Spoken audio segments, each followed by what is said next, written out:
प्रणाम आचार्य जी। आचार्य जी, कल गुरु गोविंद जी की जयंती है, तो हम उन्हें आदर्श रूप में कैसे स्थित करके अपने जीवन को बेहतर बना सकते हैं। जैसा कि आपने भी बोला है गीता दीपोत्सव में भी कि युवा के पास ऊर्जा तो है बट सही आदर्श नहीं है। हमने आदर्श गलत लोगों को बना रखा है जो कि लगातार भोगवादिता को प्रेरित करते हैं। तो हम हम्म। कैसे कर सकते हैं अपने जीवन को बेहतर और ऊंचा उठ सकते हैं, उत्कृष्टता पा सकते हैं जीवन में जी। देखो,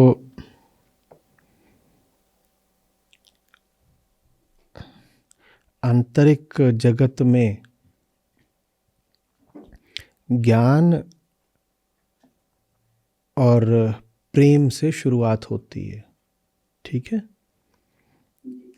तो शुरुआत हम पाते हैं गुरु नानक देव जी के साथ। वहाँ हमको ज्ञान और प्रेम का बड़ा एक सुंदर प्राकट्य देखने को मिलता है। पर ज्ञान और प्रेम और निष्ठा और भक्ति ये तो आंतरिक होते हैं ना। और यही तत्व जो आंतरिक जगत में ज्ञान और प्रेम का नाम रखता है, ये बाहरी जगत में विद्रोह बनकर सामने आता है। तत्व एक ही है, एक ही तत्व है। जब वो भीतर होता है तो हम उसे कभी बोध कह देते हैं और कभी प्रेम कह देते हैं। और जो भीतर बोध है, प्रेम है, वही जगत में, समाज में अन्याय अनाचार के विरुद्ध विद्रोह बनकर सामने आता है। तो वही तत्व आप पाते हो गुरु नानक देव जी में एक प्रकार से अभिव्यक्त होता हुआ और गुरु गोविंद सिंह में बिल्कुल दूसरे तरीके से अभिव्यक्त होता हुआ। तत्व एक ही है और इसमें बड़ी गहरी सीख छुपी है। तुम्हारा ज्ञान, तुम्हारा प्रेम सब शून्य है, ढकोसला है, पाखंड है, अगर वो विद्रोह नहीं कर सकता, अगर वो लड़ नहीं सकता। गुरु गोविंद सिंह जी का समय याद है ना, उस समय पर कैसी सामाजिक और धार्मिक और राजनीतिक परिस्थितियां थीं। उस समय पर आवश्यक था कि ज्ञान विद्रोह बने, कि खालसा को खड़ा किया जाए। शुद्ध पुरुष जो धर्म के क्षेत्र में कभी हार नहीं मानता, कभी पीछे नहीं हटता। खालसा, खालसा माने शुद्ध, पूर्ण। तो अच्छे से इसको समझो। भीतर बहुत समझ विकसित हो गई है, भीतर तो हमारे बड़ी भक्ति है, ये दावे अक्सर झूठे हो सकते हैं क्योंकि कोई तरीका नहीं है आपके भीतर क्या है उसको नापने का। कोई भी बोल दे मुझसे बड़ा कोई ज्ञान ही नहीं, 4 किताबें पढ़ के बता दो ज्ञान। मुझसे बड़ा कोई भक्त नहीं, भक्ति के नाम पे कुछ कर्मकांड करने लग जाओ। पर सचमुच तुम्हारे भीतर वो जो तत्व है, वो जो सद्वस्तु है, वो कितनी प्रकट हो रही है, ये तो इसी से पता चलेगा कि आप जगत में, अपने कर्म में कितनी बुलंदी से चमकते हो। शोषण और अधर्म के खिलाफ आप खड़े हो पाते हो कि नहीं। उनके आसपास पंजाब बड़ा विस्तृत क्षेत्र था। आज का जो पंजाब है इसको पंजाब मत मान लेना। जो पाकिस्तान का पंजाब का इलाका है वो तो था ही, साथ में जो पहाड़ी इलाका है हिमाचल का, ये भी पंजाब था, हरियाणा भी पंजाब था। तो ये जो पहाड़ी इलाका था, इस पर तमाम राजा लोग थे, वो हिंदू राजा लोग थे। उन सब ने घुटने टेक रखे थे। उन्होंने सबने घुटने टेक रखे थे और उन्होंने मुगलों के साथ कई तरह के समझौते कर लिए थे और संबंध बना लिए थे। राजनैतिक तल पर समझौते करे थे और पारिवारिक तल पर संबंध कर लिए थे। ज़्यादातर संबंध ऐसे ही होते थे कि राजा अपनी बेटी किसी मुगल बादशाह को या उनके किसी दरबारी को या सेनापति को ब्याह में दे देता था, तो इससे उसको सुरक्षा का आश्वासन मिल जाता था राजा को। तो गुरु गोविंद सिंह ने इन सब राजाओं से जाकर कहा, ये तुम क्या कर रहे हो, ये तुम ठीक कर रहे हो, ये जो तुम कर रहे हो ये धर्म है। वो राजा लोग इतने डरे हुए थे और धर्म से इतने दूर हो चुके थे कि उनको बात ही नहीं समझ में आई। आपको पता है, उन लोगों ने गुरु गोविंद सिंह जी का विरोध भी किया। अब यही नहीं कि बस मौखिक विरोध, रण क्षेत्र में विरोध किया, लड़ाइयाँ लड़नी पड़ी। जिनको वो बचाना चाहते थे, उनका नाम ही यही है ना कि वो चादरे हिंद सुना है, हिंद को बचाने के लिए कहते हैं कि आए थे वो। जिनको बचाना चाहते थे उन्हें उन्हीं के खिलाफ लड़ाइयाँ लड़नी पड़ी। दिल्ली के खिलाफ वो लड़े, ये तो सब जानते हैं, पर पंजाब के ही वो सब लोग और वो सारी जनसंख्या जिसके लिए वो कवच की तरह, चादर की तरह खड़े हो रहे थे, वो भी उनके खिलाफ ही थी। उनके खिलाफ भी उन्हें युद्ध करना पड़ा और वो धर्म युद्ध कहलाता है। समझ में आ रही बात ये? तो वहाँ आप बहुत प्रदर्शन नहीं पाएंगे विद्वत्ता का जब गुरु गोविंद सिंह जी की बात आती है। गुरु ग्रंथ साहिब में उनका बस एक वक्तव्य है, हालांकि अन्य कई उनकी रचनाएं हैं, पर उनकी जो रचनाएं थीं वो रणक्षेत्र में थीं। संत सिपाही श्लोक हमेशा कलम से नहीं लिखे जाते, कई बार तलवार से भी लिखे जाते हैं। उन्होंने तलवार से एक तकरीर लिखी, एक तस्वीर खींची।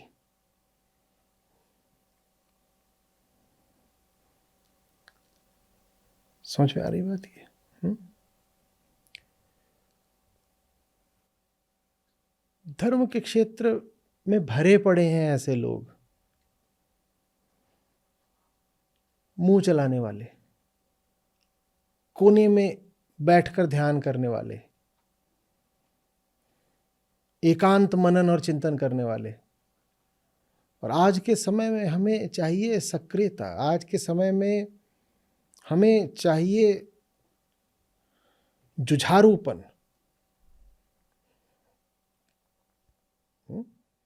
तब अगर अत्याचार औरंगजेब इत्यादि कर रहे थे, तो आज कौन का अत्याचार कर रहा है? अत्याचारी तो आज भी है। आज कौन सा बड़े से बड़ा खतरा है धर्म के सामने? आज का बड़े से बड़ा खतरा है आदमी का अहंकार, अज्ञान, जिसने धर्म के क्षेत्र का ही बेड़ा गर्क कर दिया है और हमारी भोग की अदम्य कामना, जिसके मारे हम पूरी पृथ्वी को खाए जा रहे हैं। आज सूरमा चाहिए जो इन सब अत्याचारियों के खिलाफ आवाज उठा सकें, हथियार उठा सकें। और हथियार हमेशा तलवार नहीं होती।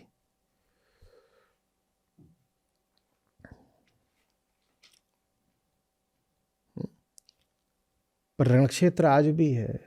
और जो अपने आप को ज्ञानी बोलते हो, धार्मिक आध्यात्मिक बोलते हो, प्रेमी बोलते हो, भक्त बोलते हो, उन पे सबसे बड़ा दायित्व है कि वो मैदान में उतरें, बड़ी से बड़ी कीमत अदा करें। सिख गुरुओं ने जो बलिदान दिए हैं उनसे तो आप परिचित ही हैं। चाहे वो साहबजादों की कुर्बानी हो, चाहे व्यक्तिगत तौर पे उन्होंने जितने कष्ट झेले, उन सब कुर्बानियों की आज भी बहुत ज़रूरत है। बस दुश्मन का नाम बदल गया है। और दुश्मन कोई व्यक्ति ही हो ये ज़रूरी नहीं होता ना, दुश्मन कोई वृत्ति भी तो हो सकती है। आज जो साधारण जनमानस, आम आदमी के भीतर जो भयानक भोग वृत्ति दहका दी गई है, वो इस युग का नरक है। वही अत्याचारी है, वही हमारा रोग है, वही हमारा शोषक है। उसके खिलाफ लड़ना पड़ेगा।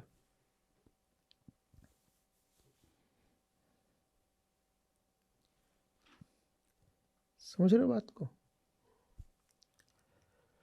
तो गुरु गोविंद सिंह जी ने सिखों को एक जबरदस्त सक्रिय लड़ाका बल में तब्दील कर दिया।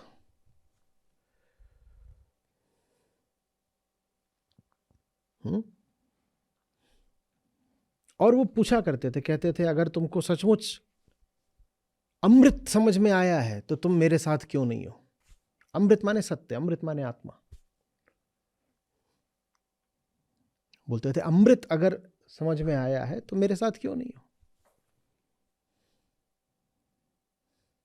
और अगर मेरे साथ हो तो बड़ी से बड़ी कुर्बानी तुमको देनी पड़ेगी। वो इम्तिहान लेते थे। उनसे कोई मिलने आए तो कहते थे मेरे लिए ये चीज़ें मत लाया करो खाने पीने वगैरह की, जो आमतौर पे हम साधारणतया धर्म में, अध्यात्म में, भक्ति में जाते हैं ना, कि कोई कपड़ा लेके जा रहा है, कोई खाना पीना लेके जा रहा है। बोलते थे ये सब मत लाया करो, हथियार लाया करो। मुझे हथियार चाहिए, मुझे तुम्हारी शुभेच्छाएं नहीं चाहिए, मुझे हथियार दो। लोग कहते थे पर आप गुरु हैं, आप तो आध्यात्मिक गुरु हैं, आप हथियार? बोले हथियार दिया करो। पंच प्यारों का याद है ना? उन्होंने उनसे ये नहीं कहा था बताओ कितने श्लोक हैं याद है, बताओ कितने श्लोक तुम्हें पता है, बताओ। नहीं, श्लोक नहीं। कुर्बानी दे सकते हो, दे सकते हो तो मेरे साथ के हो, नहीं तो कुछ नहीं। तो आज सूरमा चाहिए जो अपनी कुर्बानी दे सके। मेरा फोन कोई लेकर के आओ, मैं कुछ और बातें कुछ भूल ना रहा हूं, जल्दी से लेकर के आओ।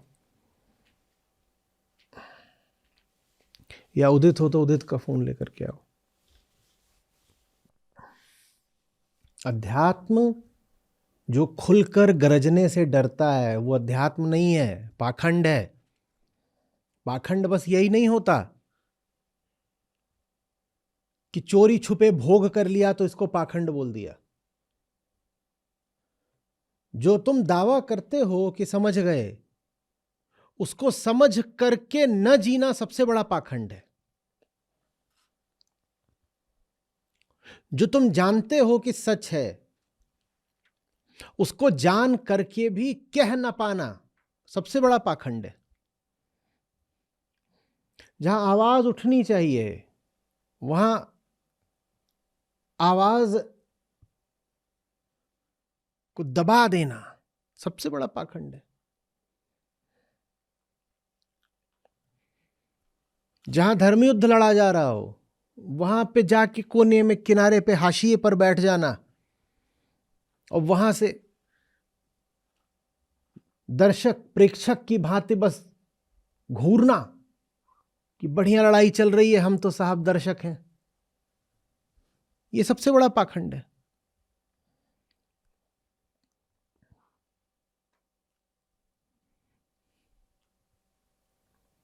समझ रहे हो बात को? और हम अपनी कायरता वगैरह छुपाने के लिए ना, कायरता को बड़े मीठे मीठे नाम दे देते हैं। जिनकी मैदान में कूदने की हिम्मत नहीं होती वो बोल देते हैं हम मैदान में क्या कूदें, हम तो साक्षी हैं। जो मैदान में कूदता है वो तो आसक्त हो गया ना, वो तो लिप्त हो गया। हम तो अनासक्त, निर्लिप्त, निष्पक्ष दृष्टा मात्र हैं। ये बंद करो बेईमानियां।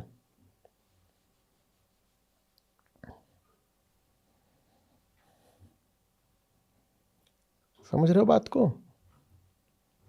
जो कीमत अदा करनी पड़े करो, और अन्याय के विरुद्ध प्रतिरोध को प्रतिक्रिया नहीं बोलते, न हिंसा बोलते। सच के लिए भिड़ जाने को हिंसा नहीं बोलते।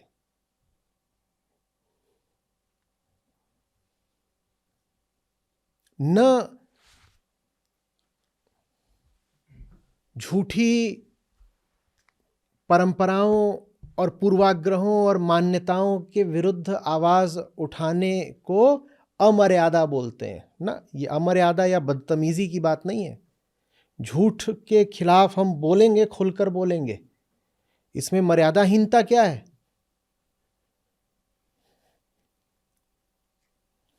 जो चीज झूठी है उसका सम्मान करने को मर्यादा थोड़ी ही बोलते हैं, या बोलते हैं?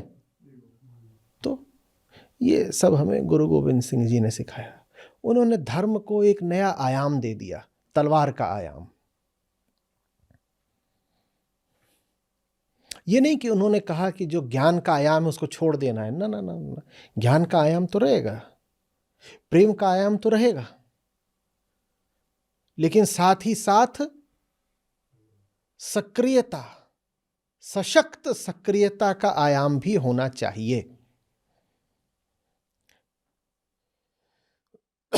जहां बस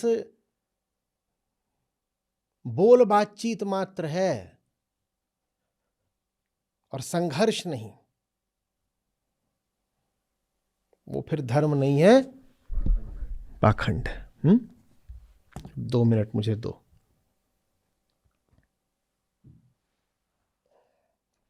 कुछ, अरे ये मैं कैसे भूल सकता हूँ, कैसे भूल सकता हूँ। इस पे तो हमने सत्र करा है कई बार और पूरी पूरी चर्चा करी है। देह शिवा बर मोहे है, शुभ कर्मन ते कबहू न टरूं। ये है, ये सिखाया है हमें गुरु गोविंद साहब ने। वरदान मांग रहे हैं। हाँ, शिवा, शिव नहीं है, शिवा। शिवा माने काली। लोग सोचते हैं ऐसे अंग्रेजी में शिव को शिवा बोल देते हैं ना, तो सोचते हैं कि ये शिव से स्तुति करी। शिव से नहीं है, शिवा से स्तुति है। वो चंडी उपासक थे, वो देवी उपासक थे, शक्ति के उपासक थे। और ये बात बिल्कुल समझ में आती है ना कि गुरु गोविंद सिंह साहब तो शक्ति के ही तो उपासक रहे होंगे। और देह शिवा बर मोहे ये है, शुभ कर्मन ते कबहू न टरूं। यही वरदान दे दो, बाकी क्योंकि ये जो देह है ना, ये अपने भीतर बड़ी वृत्तियां रखती है, टाल मटोल की, कुतर्क की, आलस की, डर की। और ये सब वृत्तियां कहती हैं टर जाओ। टरना माने हटना, पीछे हटना। ये देह ही मनुष्य की उसे सच्चाई की जगह प्रकृति के रास्ते पे धकेलना चाहती है। तो गुरु साहब प्रार्थना कर रहे हैं, जो सही है, सच सच ही तो शुभ होता है। शुभ कर्म माने सत्योन्मुखी कर्म, उससे कभी हटूं नहीं। इस पे हमने बड़े विस्तार से चर्चा करी थी। कई साल पहले केसरी फिल्म आई थी, उन दिनों में, उसकी रिकॉर्डिंग भी है वो सब। न डरो अरिसो जब जाए लड़ो, निश्चय कर अपनी जीत करो। अरि माने दुश्मन, रिपु।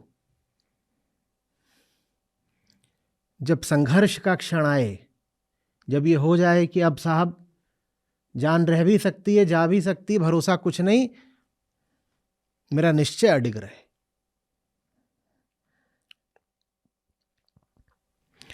ये श्री दशम ग्रंथ साहिब से है, चंडी दीवार।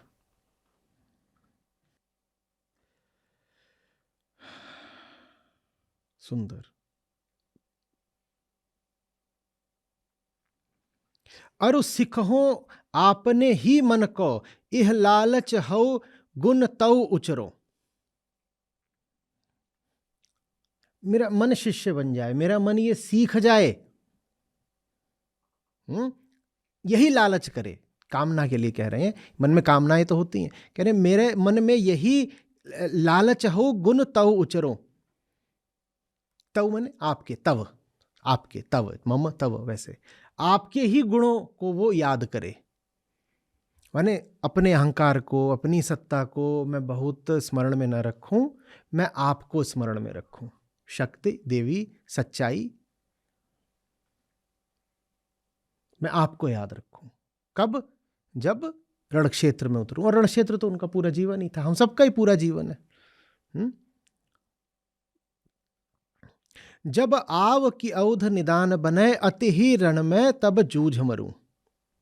और जब जाने की अवधि, जो क्षण आए, हाँ, तो मैं रण में ही, इससे अच्छा अंत मेरी जीवन यात्रा का नहीं हो सकता कि रण क्षेत्र में ही मैं आखिरी सांस ले लूं, जूझते हुए। ये हैं गुरु गोविंद साहब।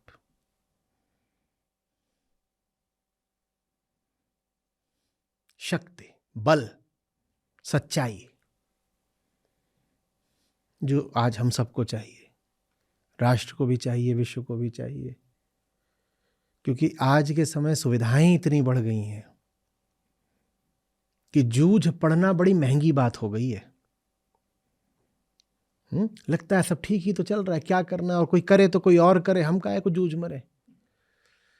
सब कुछ तो अच्छा चल रहा है, भोग की सारी वस्तुएं उपलब्ध हैं, और ऐसा लगता है कि अधिकार आदि भी मिले ही हुए हैं सामाजिक राजनीतिक तल पर, तो क्या आवश्यकता है घोर संघर्ष की। आज ज्यादा आवश्यकता है।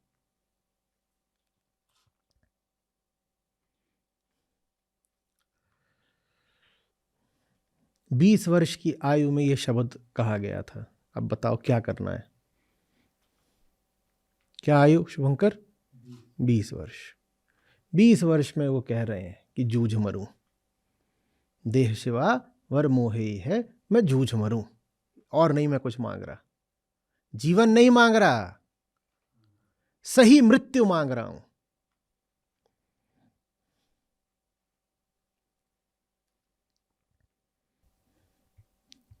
सात वर्ष की आयु में ही भाषाएं सीख ली थी, गुरुमुखी भी सीख ली थी, और आदि ग्रंथ पढ़ने लगे थे। कहते हैं याद ही कर लिया था।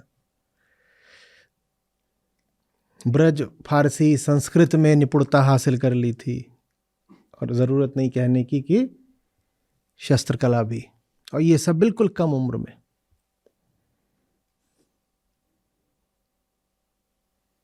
क्योंकि पिता कौन थे?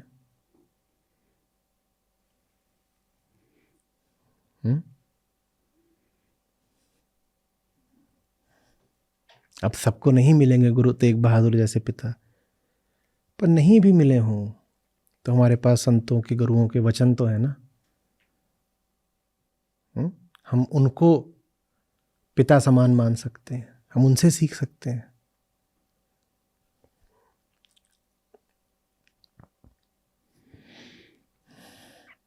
तो औरंगजेब ने कहा इस्लाम कबूल लो। जवाब क्या दिया था? शीश कटे तो कटे, केश नहीं कटेंगे। केश धर्म का प्रतीक है ना, 5 ककार दिए थे, उसमें केश भी हैं। बात केश की नहीं है, बात धर्म की है। शीश कट सकता है, केश नहीं कटेंगे। जान दे देंगे, धर्म नहीं छोड़ेंगे। और धार्मिकता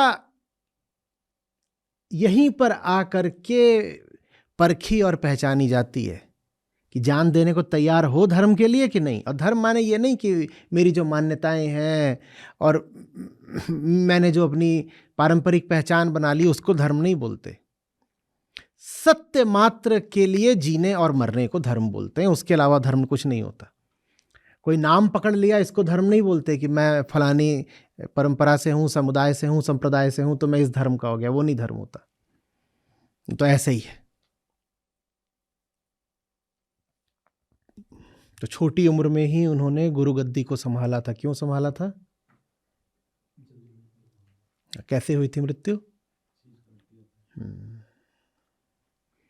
तो बहुत छोटी उम्र में वो देख रहे हैं कि ऐसे ऐसे ऊंचे, ऐसे विद्वान पिता और वो शहीद हो गए धर्म के लिए।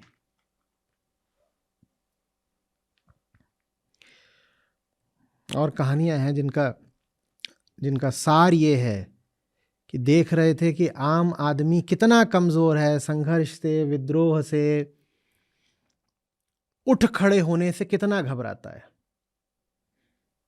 तो बोले इन पे कैसे ज्ञान फलित होगा, इन पे कैसे आदि ग्रंथ सफल होगा, जब इनके भीतर इतना डर भरा हुआ है। जो डरा हुआ है वो सच को समझना तो छोड़ दो, सुनेगा भी कैसे। बोले इनके लिए तो अभी जरूरी है कि इन्हें ललकारना सिखाया जाए, खड़े होना सिखाया जाए। कितनी सुंदर बात। तुम शस्त्र से लड़कर नहीं जीतोगे, तुम आत्मबल से लड़कर जीतोगे। शस्त्र बाद में आता है, पहले भीतर का बल आता है। और भीतर का बल क्या आपको कहते हैं उपनिषद, कहां से आता है? आत्मा से आता है। आत्मा ही बल है। और जिसके पास बल नहीं है तो नायम आत्मा बलहीनेन लभ्यो। बोले आत्मा ही तुम्हें जीवन संघर्ष में विजयी बनाएगी। इन शब्दों में गुरु साहब का कथन नहीं है,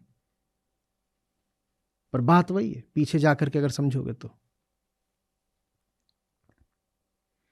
शस्त्र बाद में आता है, आत्मबल पहले आता है। आत्मबल है तो शस्त्र भी काम आएगा।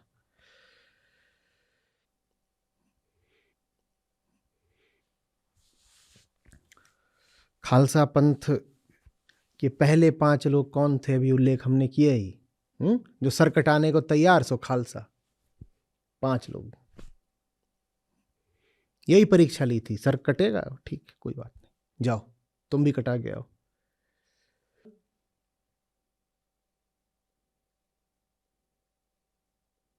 जीवन काल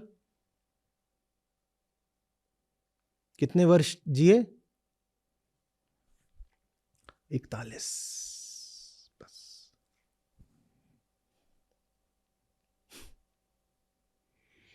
हमारा दुर्भाग्य रहा है कि बहुत सारे हमारे महापुरुष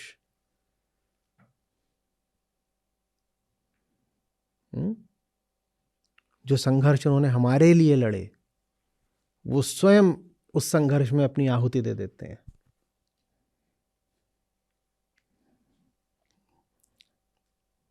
दर्जन से अधिक उन्होंने लड़ाइयाँ लड़ी, और सारी लड़ाइयाँ उन्होंने ऐसा नहीं कि सिर्फ मुगलों से लड़ी, बहुत सारी तो मैं कहा कि उन्हें संघर्ष उनसे करना पड़ा जिनको वो बचाना चाहते थे।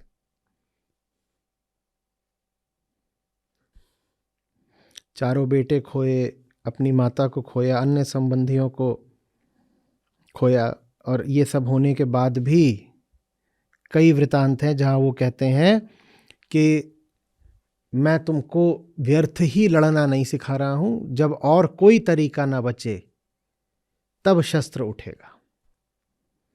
लेकिन ये नहीं होना चाहिए कि तुम कायर हो गए। पंज प्यारों का नाम लिखिएगा आप सब लोग आज। कौन थे, कहाँ से थे? अभी हम ये सब तो बात भी नहीं कर रहे हैं कि जाति प्रथा को कैसे तोड़ा उन्होंने, अंधविश्वास को कैसे चुनौती दी।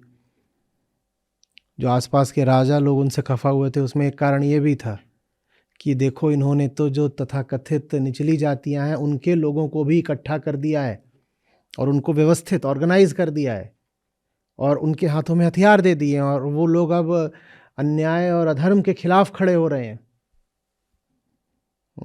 तो जो सामाजिक पक्ष है, जो समाज सुधार का पक्ष है, गुरु गोविंद सिंह जी का, उस पर भी विचार करिएगा। और अच्छा हुआ ये प्रश्न पूछ लिया। चलिए, शायद गलत भी हो सकता है। औरंगज़ेब को उन्होंने ज़फ़रनामा लिखा था, या फिर जिसमें उन्होंने गलतियाँ भी बताई थी, गलतियाँ तो मोस्टली गलतियाँ ही बताई थी, और कुछ औरंगज़ेब के एस्पेक्ट्स थे लाइफ के जो ठीक थे कहीं कहीं पर, तो उन्होंने वो पूरा एक मोटा सा पत्र टाइप लिखा था, लेटर लिखा था। ये देखना पड़ेगा, देखो इसी को और डालो पूरा, देखो। सर, माय क्वेश्चन है कि उन 5 ककारों का आज की डेट में क्या सिग्निफिकेंस है? तो उस समय बहुत था जी। उस समय ना बहुत था।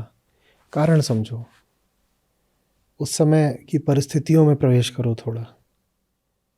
मुगल सल्तनत अपने पूरे रुआब पर थी।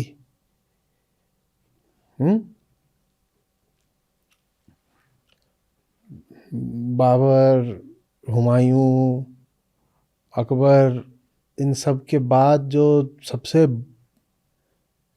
बड़ा साम्राज्य हो गया था वो तो औरंगज़ेब का ही था। औरंगज़ेब के बाद वो फिर सिमटता चला गया है। 1708 में औरंगज़ेब की मृत्यु, और उसके बाद तो फिर कुछ 1757 में प्लासी ही हो गया था। फिर वो तब तक बड़ा भारी मोटा साम्राज्य। और उस समय ऐसे लोगों का खड़ा होना, हर तरह के शोषण, अत्याचार, सामाजिक अत्याचार भी था और धार्मिक भी था। सामाजिक ये था कि प्रजा का आर्थिक शोषण भी हो रहा है और प्रजा के जो साधारण हक होते हैं उनको वो नहीं दिए जा रहे। धार्मिक ये था कि इस्लाम कबूलो।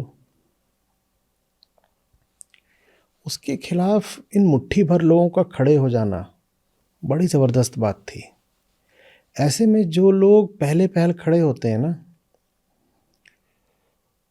उनके सामने कुछ सवाल होते हैं। एक सवाल ये होता है कि जब कोई नहीं खड़ा हो रहा इतनी भारी सल्तनत के खिलाफ, तो हम ही क्यों खड़े हैं? हम ही क्यों खड़े हैं? हम अकेले हैं, हम इतने सारे तो हमारे विरोधी हैं, ये बड़ी बड़ी सेनाएं आती हैं, हम मुट्ठी भर लोग हैं। और दूसरा ये होता है कि अगर इतना खतरा है हमें, तो हम थोड़ा दब के और डर के और चुप ही होके क्यों ना रहें। तो उसका मनोवैज्ञानिक पक्ष हो समझो। गुरु गोविंद सिंह साहब ने कहा दहाड़ो, खोलकर सामने आओ।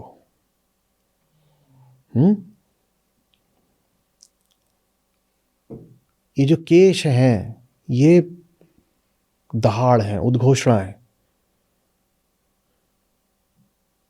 अब तुम छिप नहीं सकते, तुम छिप भी नहीं रहे हो और तुम अपने संख्या बल का अपने दुश्मनों को भारी एहसास भी करा रहे हो। क्योंकि जहां केश है फिर वहां पर पगड़ी भी है, और तुम शान के साथ खड़े हो गए हो पगड़ी धारण करके।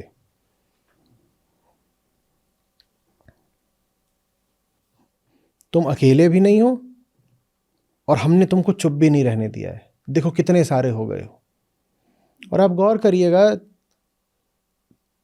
40-50 लोग हों, उसमें पगड़ी वाले अगर 3-4 भी हों तो आपकी नज़र पहले पगड़ियों पर जाएगी। कुछ तो उससे कद बढ़ जाता है, कुछ उसका अपना सौंदर्य होता है, शान होती है, अलग दिखाई देते हैं। आप छुप नहीं सकते अब। और अपने होने की घोषणा करने का आप जो भी नतीजा आएगा वो झेलो, झेलो जो भी हो गया है। तो ये बड़ी बात है कि सर पे रख के चलो अपनी असली पहचान।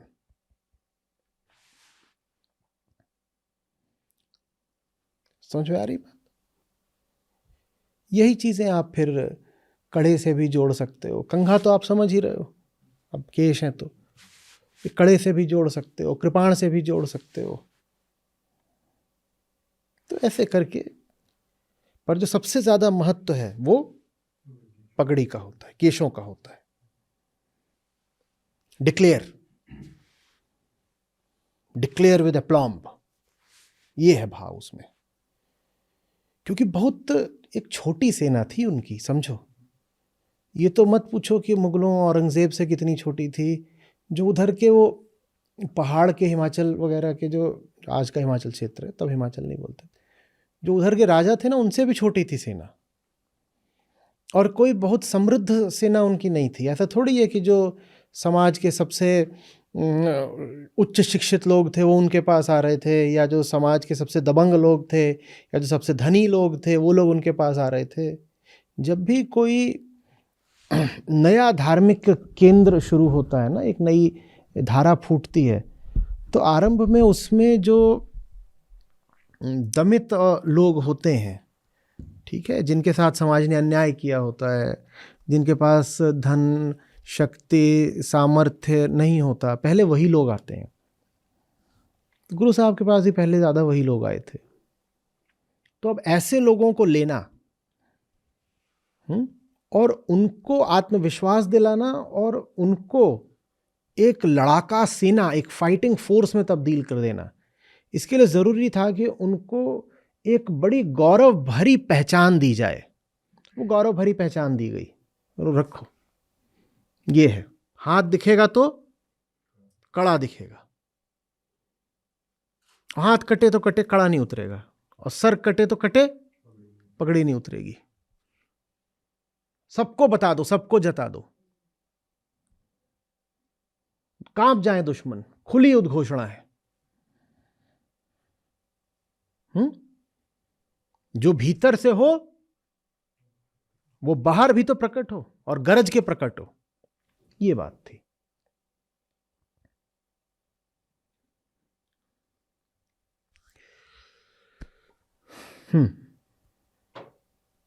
आज भी वो जरूरी है भाई। मैं उसको बहुत हल्के तरीके से आपसे 5-7 साल पहले से कैसे बोल रहा हूं, पाओ और गाओ।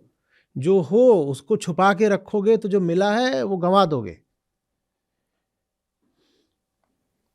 जो मिल रहा है अगर उसको एक एक राज की तरह गुप्त रखोगे तो फिर गुप्त ही हो जाएगा, लुप्त हो जाएगा। जो पाया है उसको जीना शुरू करो।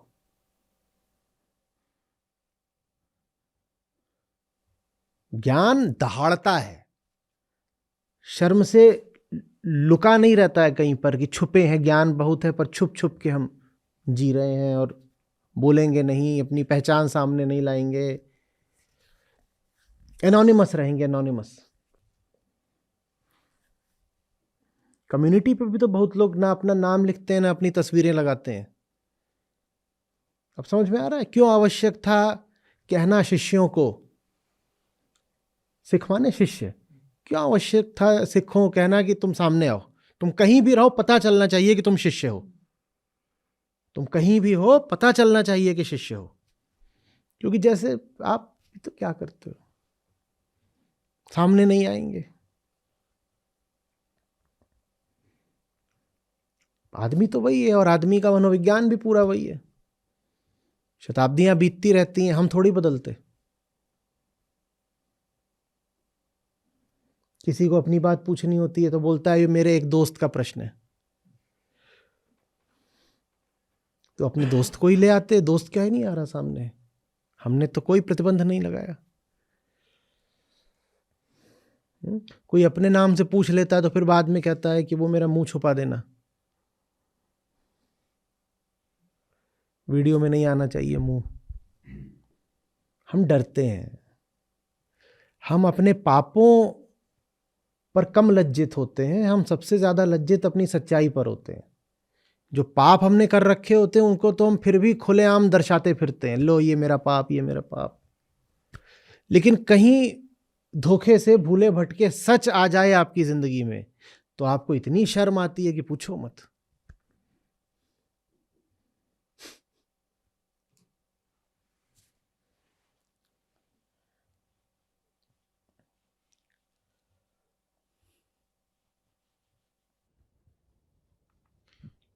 सर अभी आपने बोला ज्ञान दहाड़ता है, लेकिन सेशन में एक पॉइंट आया था अधजल गगरी छलकत जाए, तो हम तो अभी 0 पे अरे ही हैं। छलको मत, पर कम से कम शर्म के मारे चुप भी मत हो जाओ।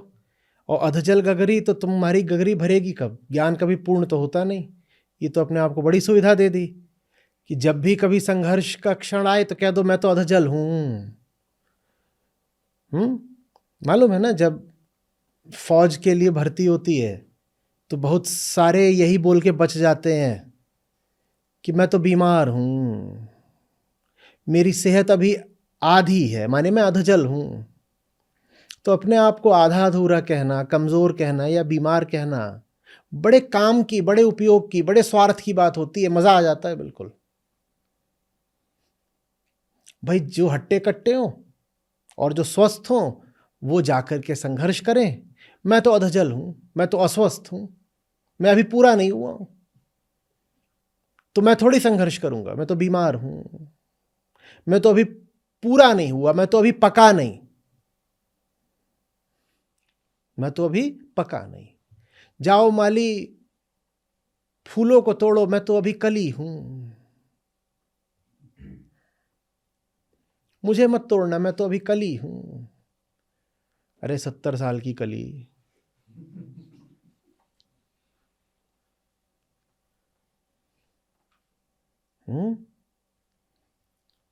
झूठ बोलती रही इसीलिए तो नहीं खिली। और जो खिल जाते हैं उनका क्या है? पुष्प की अभिलाषा है कविता, बड़ी सुंदर है। खिला हुआ पुष्प कहता है उस पथ पर देना फेंक, मात्र भूमि पर शीश चढ़ाने, जिस पथ जाते वीर अनेक, मुझे तोड़ लेना बनमाली। खिल जाते हैं वो तो प्रार्थना करके कहते हैं हमें तोड़ो, और जो नहीं खिले होते वो कहते हैं अभी तो मेरा समय नहीं आया, अभी मेरा ज्ञान पूरा नहीं हुआ, अभी मेरा स्वास्थ्य पूरा नहीं हुआ, अभी मेरा बल पूरा नहीं हुआ, अभी मुझे और समय दो ना। तो लिए रहो समय। क्या करोगे ऐसी कली का जो फूल कभी बनी नहीं, बस झड़ गई।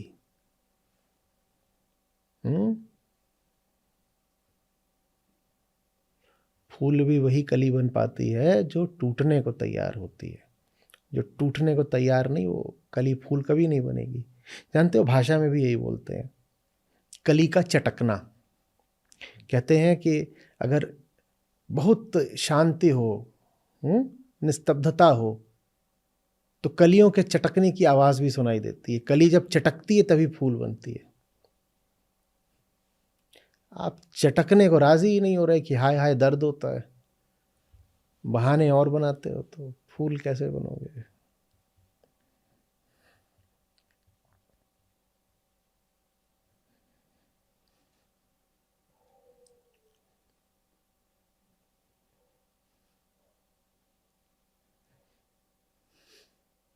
फूलने से फूल नहीं बनते हैं।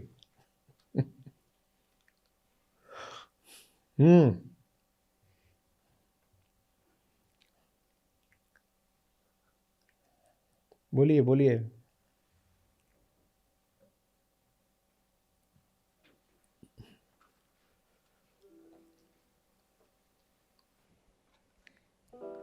गगन मामा बाजिया पड़े निशाने घाव,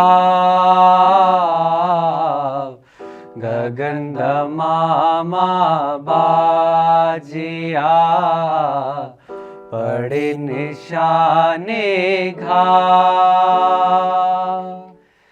खेत बुहारे सूरमा मोहे मरण का चावरे साधो, मोहे मरण का चाव, सूरा सोई सराहिए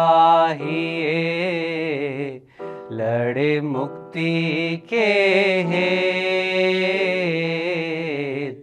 सूरा सोई सराहिए लड़े मुक्ति के हेत, पुर पुरजा कट पड़े, तो भी न छाड़े खेत रे साधो, तो भी न छाड़े खेत। हाँ जी आचार्य जी, जनरली लोग बहुत कंट्रास्ट फील करते हैं गुरु नानक देव और गुरु गोविंद सिंह जी की पर्सनैलिटीज को बेस्ड ऑन देयर एक्ट्स। जैसे वो सिमिलरली एग्जैजरेटेड कॉन्ट्रास्ट हमको दिखता है श्री कृष्ण और गौतम बुद्ध के पर्सनैलिटीज में। बट जब हम मूल में जाते हैं तो हम पाते हैं कि सेम बात से, सेम स्रोत से दोनों पर्सनैलिटीज उभर रही हैं, बट इतना कॉन्ट्रास्ट है तो लोग बहुत कंफ्यूज्ड होते हैं समझने में कि ये ऐसे कार्य करने चाहिए, ऐसे कर्म करने चाहिए कि ऐसे नहीं करने चाहिए। और हम आज की डेट पे अभी निर्मित कैसे करें कि ये काम हमारे लिए ऐसा जीवन आदर्शवादी जीवन है, ऐसा जीवन धर्म सम्मत जीवन है। देखिए, इसकी हमने आज बात करी है ना, वही तत्व है। मन में जब वो रहता है तो कभी आप ज्ञान मार्गी कहलाते हो, कभी प्रेम मार्गी कहलाते हो, निर्भर करता है कि कैसे आपने अभिव्यक्त किया। लेकिन वही तत्व जब जगत से आपके संबंधों में दिखाई देता है तो उसमें संघर्ष तो होगा ही। ठीक वैसे जैसे आप भीतर अपने अज्ञान के विरुद्ध संघर्ष करते हो ना, तो आप ज्ञान मार्गी हो।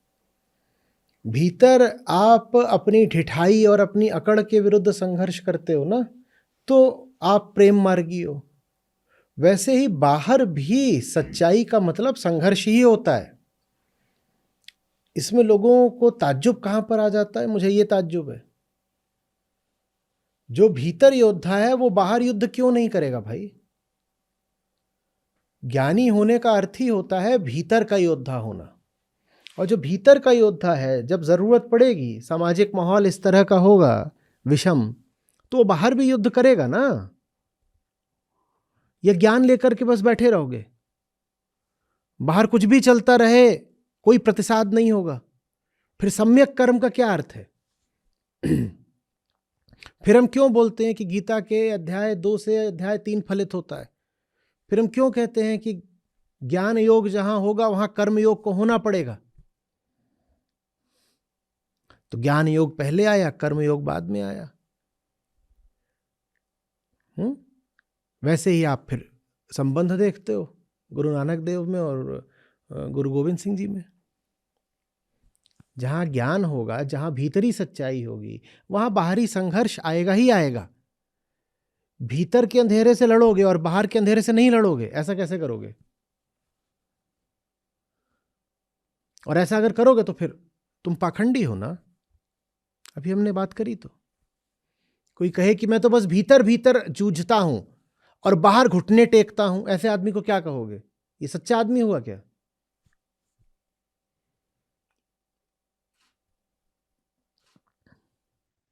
तो आचार्य जी ये कहना सही होगा कि गुरु नानक देव जी का जो आध्यात्मिक विरोध था संसार में भी, वो पाखंड को एक तरह से ब्रेक करना, ध्वस्त करना।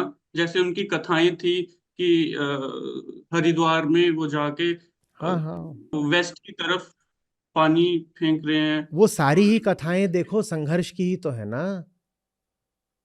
चाहे वो गंगा से संबंधित हो, चाहे काबा से संबंधित हो, वो कर क्या रहे हैं? संघर्ष ही तो कर रहे हैं ना। बस वो उस समय पर हमें सशस्त्र संघर्ष के रूप में नहीं दिख रहा है। लेकिन फिर सामाजिक परिस्थितियां बदलती हैं। पहले गुरु 10 गुरु के बीच में गंगा में काफी पानी बहा, परिस्थितियां बदली हैं भाई। औरंगजेब से पहले के जितने मुगल थे वो उतने कट्टर नहीं थे, चीजें बदली। तो उन बदली हुई परिस्थितियों में फिर सत्य संघर्ष के रूप में सामने आता है। देह शिवावर बोहे, ये है। तभी पांच जो कक्का बोलते, कड़ा केस, हाँ, ये मुगल की वजह से आया, गुरु नानक ने नहीं दिया था ये। समय समय पर समय अनुसार अभिव्यक्ति दी जाती है। जो चीज एक समय पर जरूरी होती है वो दूसरे समय पर जरूरी नहीं होती है। सत्य के दो पहलू होते हैं, एक होता है काल निरपेक्ष, एक काल सापेक्ष। जो काल निरपेक्ष है उसी को अकाल बोलते हैं, ठीक है। और एक होता है कि कालानुसार काल अपने आप को अभिव्यक्त करता है। जो अकाल है वो काल के अनुसार अपने आप को अभिव्यक्त भी करता है। तो कुछ बातें ऐसी होती हैं जो सब समय पर लागू होंगी, वो बातें कालातीत हैं या अकाल हैं। वो बातें समय बदलता रहे, वो बातें हमेशा सच रहेंगी। लेकिन जो कर्म करे जाते हैं वो कालानुसार करे जाते हैं, वो काल सापेक्ष कर्म होते हैं। उदाहरण के लिए हम बात कर रहे हैं, अभी कोई बाहर से आकर के लग जाए कि नहीं ये सत्र नहीं हो सकता, तो हम उसका विरोध करें कि ना करें? तो करना पड़ेगा ना। यही वो ना आया होता तो हम विरोध नहीं करते, हम यहाँ बैठ करके अपना ज्ञान चर्चा करते और भजन सुनते। यही ज्ञान चर्चा, यही भजन, अभी कोई बाहर खड़ा हो जाए कि हम ये बातचीत नहीं होने देंगे, यही ज्ञान चर्चा, यही भजन फिर संघर्ष में बदले कि ना बदले? बदले कि ना बदले? बदलना जरूरी है ना। हाँ, तो कालानुसार फिर सत्य की अभिव्यक्ति बदलती है, जबकि सत्य एक ही है। सत्य स्वयं अकाल है, पर काल के अनुसार उसकी अभिव्यक्ति बदलती है। आज का वीगनिज्म और आज का आंतरिक विरोध वही है जो गुरु गोविंद सिंह जी ने मुगलों के साथ लड़ा और गुरु नानक देव जी ने पाखंड तोड़ने में। बिल्कुल, सब महापुरुषों ने जो लड़ाइयां लड़ी हैं अपने अपने समय में, वो एक ही सत्य की अभिव्यक्ति थी। और आज भी हमें जबरदस्त लड़ाई लड़नी, और आज की लड़ाई आज की ही होगी, वो अतीत की नहीं हो सकती। जो अतीत की लड़ाइयाँ थी वो अतीत की थी, आज की लड़ाई तो आज के समय के अनुसार होगी ना। आज क्या चुनौतियाँ हैं, आज कौन सी चीज़ें हैं जो इंसान को बर्बाद कर रही हैं, आज कौन सी चीज़ें हैं जिसने इतनी प्रजातियों को विलुप्त कर दिया। और दुनिया भर में आप आंकड़े तो सब जानते ही हो ना। जितनी देर में हमने बात करी है इतनी देर में सैकड़ों प्रजातियां जीवों की विलुप्त हो गई। हम जानते हैं इतनी देर में कितने लाख पशु कट गए सिर्फ हमारी चर्चा के दौरान ही। ये महाअधर्म है, और यही जो महाअधर्म है जिसका संबंध हमारे भीतर जो उपभोग की, कंजम्पशन की वासना है उससे है, वही पृथ्वी को एकदम आखिरी विनाश के कगार पर ले आया है। आप जानते हो क्लाइमेट चेंज मात्र नहीं है ये मास एक्सटिंक्शन है। तो आज एक संघर्ष होगा, वो नया होगा, बाहर से दिखने में नया होगा, पर वस्तुतः भीतर से वो उसी संघर्ष की धारा में है जो संघर्ष चेतना के पहले क्षण से शुरू हुआ था। श्री कृष्ण कहते हैं ना अर्जुन को कि ऐसा तो कभी था नहीं कि तुम नहीं थे मैं नहीं था। तो संघर्ष तब से चल रहा है। अगर श्री कृष्ण भी है, अर्जुन भी है, तो कुरुक्षेत्र भी है। संघर्ष तब से चल रहा है, बस उस संघर्ष के तौर तरीके नाम बदलते रहते हैं, लेकिन संघर्ष तो है ही। मूलतः संघर्ष प्रकाश और अंधकार के बीच में, धर्म अधर्म के बीच में, ज्ञान अज्ञान के बीच में। ठीक है, तो दो बातें याद रखनी है। पहला, संघर्ष से पीछे मत हटना। दूसरा, अतीत की लड़ाइयां आज मत लड़ने लग जाना। तो पहला तो ये, लड़ने से कतराना मत, और दूसरा, झूठी लड़ाई मत लड़ने लगना। जो आज की लड़ाई है वही काफी है भाई, तुम अतीत की लड़ाई काहे को उठा लाए? और अतीत की झूठी लड़ाई लड़ने का मतलब ही यही है कि जो आज की सच्ची लड़ाई है तुम उसे पीठ दिखा रहे हो। आज की लड़ाई अगर तुम ईमानदारी से लड़ना चाहते तो तुम पीछे की बातें कैसे उठा लाते कि उन्होंने ऐसा करा तो हम भी ऐसा करेंगे। इतने महापुरुष हैं, सबने दुनिया भर में अलग अलग तरह की चीजें करी हैं, तुम कह रहे हो मैं उन्हीं बातों को दोहराऊंगा कर्म में। अरे भाई, उनका कर्म मत लो, उनका सत्य लो। कर्म तो कालानुसार बदलता है, बदलना पड़ेगा उसे। हम सत्य लेंगे उनसे, हम ऐसा कुछ लेंगे जो काल के साथ नहीं बदलता, जो अकाल है, हम वो लेंगे उनसे। और आज जो हमारे समक्ष स्थितियां हैं, उन स्थितियों में जो सही संघर्ष है, हम उस लड़ाई में उतरेंगे। शुभ कर्मन से कबहू न टरूं, कभी पीठ न दिखाऊं, और निश्चय कर अपनी जीत करूं।